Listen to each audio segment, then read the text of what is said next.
হরে কৃষ্ণা। স্ক্রিনে আপনারা যে ব্যক্তিকে দেখতে পাচ্ছেন এনার নাম প্রভুশ্রী চিন্ময় কৃষ্ণ দাস গোস্বামী।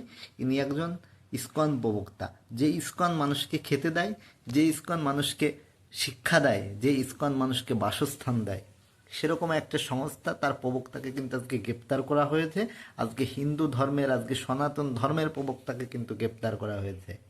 আজকে আমরা এখনও যদি ঘরের মধ্যে বসে থাকি তাহলে আমাদের ধর্মকে আর আমরা বাঁচাতে পারবো না। দুদিন পর কিন্তু আমাদের এই পাড়ার মোড়ের কীর্তন নামযজ্ঞ কিন্তু আর হতে দেওয়া হবে না। আস্তে আস্তে কিন্তু আমাদের ধর্মকে শেষ করে দেওয়া হচ্ছে। সমস্ত হিন্দু ভাইদের এক হতে হবে। এইভাবে নিজেদের মধ্যে বিভেদ সৃষ্টি করলে হবে না। আমাদেরকে এক হতে হবে, আমাদেরকে রুখে দাঁড়াতে হবে, না হলে কিন্তু আমরা আমাদের ধর্মকে বাঁচাতে পারবো না।